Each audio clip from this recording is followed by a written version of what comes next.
Women's day సందర్భంగా Guntur Koritipadu yoga park celebrations. Happy women's day. సనాతన ధర్మంలో చెప్పారు, స్త్రీ ఎక్కడ గౌరవించబడతాదో అక్కడ దేవతలు ఉంటారు, వాళ్ళు నివసిస్తూ ఉంటారు అని. స్త్రీ లేనిదే అసలు సృష్టి అనేదే లేదు, మూలమే లేదు అని. ఓకే, నేను అంత సనాతనంగా వెళ్ళకుండా మోడర్నైజ్గానే చెప్తాను. మనకి ఇన్నేళ్ళ నుంచి అట్లీస్ట్ మీ అందరి ఇళ్లలో ఉన్నారో లేదో, మా ఇళ్లలో మాత్రం ఆడవాళ్ళని ఇళ్ళవేళ కొట్టి ఉంచేవారు.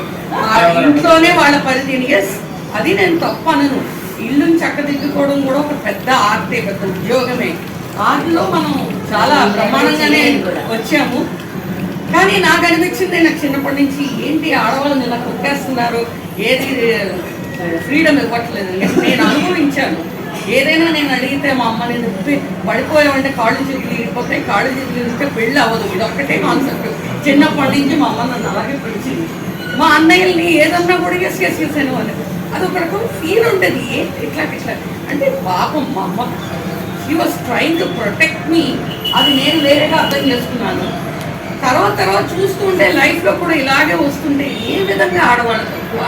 ఒక స్పేస్లోకి వెళ్ళింది కల్పన చావ్లా. ఈ రోజున ఒక లేడీ పైలట్ కూడా నడుపుతుంది కదా, లేడీ పోలీసులు ఉన్నారు కదా, అన్ని డిపార్ట్మెంట్స్లోనూ లేడీస్ ఉన్నారు కదా. ఇంక ఏ విధంగా మనం తక్కువ?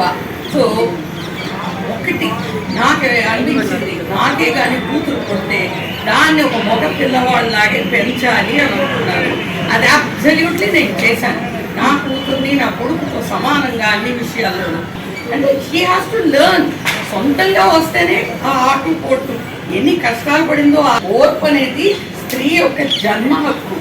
ధరణి లాంటి ఓర్పు సహనం ఉండేది ఒక ఆడదానిలోనే. ఒక బిడ్డకు ప్రసవించింది అంటే ఒక పునర్జన్మ ఎత్తుకుంది. ఎక్కడి నుంచి వచ్చింది? అది ఆ స్త్రీలో సహజంగా పుట్టుకొచ్చింది. ఏమి ట్యుటోరియల్స్కి వెళ్ళరు. ఇప్పుడైతే వెస్ట్రన్ సొసైటీలో అయితే ప్రెగ్నెన్సీ ముందు, డెలివరీకి ముందు దానికి ఒక పెద్ద ట్యూటోరియల్స్ ఇచ్చారు. మన ఇళ్లలో అలాంటివి ఏమీ లేవు. అది ఆటోమేటిక్గా సహజంగానే వచ్చింది. ఆ ఓర్పు సహనం అనేది భూమాతకు ఉన్నంతది ఆడదానికే ఉంది. సో మనం ఈరోజు సొసైటీలో, మనము అంటే నా ఉద్దేశం, ఆవిడికి ఇవ్వాల్సిన గౌరవం ఇవ్వాలి. ఏ రోజు అయితే మగవాడు స్త్రీని ఒక తల్లిగా, ఒక చెల్లిగా, ఒక అక్కగా, నాతో పాటు పుట్టిన మనిషిగా గుర్తిస్తాడో ఆ రోజు నిజంగా స్త్రీని గౌరవించి ఆశించే అని నేను అంటాను. అంతవరకు ఎస్, ఇదంతా నాలుగు చివరి నుంచి వస్తుంది. గాంధీజీ గారు చెప్పారు, రాత్రి 12 గంటలకి ఆడది ఏనాడైతే స్వతంత్రంగా తిరగగలదో ఆ రోజునే నిజమైన స్వాతంత్రం వచ్చినట్టు అని. ఈరోజు నిజంగానే అలా చేయగలుగుతున్నామా? ఎంత భయపడుతున్నాము? ఎందుకు ఆ చూపు, ఆ చిన్న చూపు ఎందుకు? ఎందుకంటే నేను వేరు, నువ్వు వేరు అనుకుంటున్నాం. ఆ భేదం అనేది పోవాలి. ఒక ఆడమగాయే కాదు, ప్రతి వాళ్ళలోనూ ఈ స్వార్థం అనేది పెరిగిపోయింది. ఆ స్వార్థం తగ్గిన రోజున ఆటోమేటిక్గా ఆ అమ్మాయి కూడా నా చెల్లి లాంటిదే, నా తల్లి లాంటిదే, నా కూతురు లాంటిదే అనుకుంటారు. ఆ రోజు రావాలని నేను కూడా ఆశిస్తున్నాను.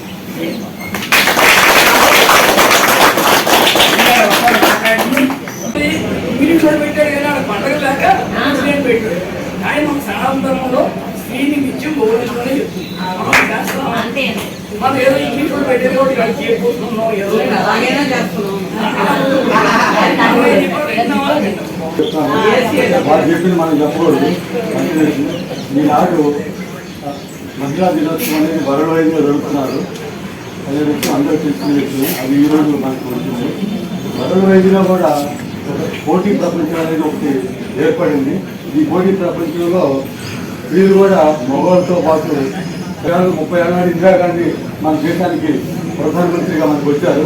తర్వాత అనేక రాష్ట్రాల ముఖ్యమంత్రులు కూడా ఈ మహిళలే వస్తున్నారు. అంటే ఎక్కడికక్కడికి మహిళలే తక్కువ కాదనేది అక్కడ సందర్భం. కాబట్టి ఇప్పుడు అనేక సాఫ్ట్వేర్ కంపెనీలో కానీ ఇది ఉద్యోగాల్లో కానీ చూస్తున్నాము. వాళ్ళు ఎంతో పోటీ ప్రపంచంలో బాగా స్పీడ్గా ఉంటున్నారు. ఉదాహరణకి మనం రోడ్డు మార్గాన్ని వెళ్తాం, మగవాళ్ళు కొంచెం బైకులు బాగా డ్రైవింగ్ చేస్తుంటారు అనుకుంటాం. ఫస్ట్ వాళ్ళు ఎంత ఫాస్ట్గా వెళ్తున్నారంటే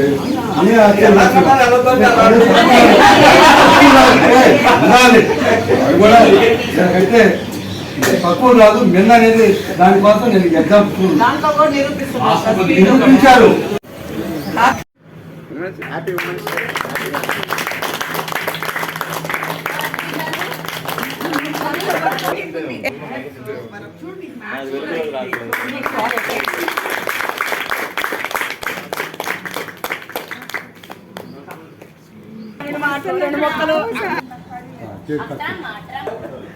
గ్రూప్ లో పుష్ చేస్తాం కదా. ఈ గ్రూప్ లో బ్యాగ్ దాంట్లో తీసాను.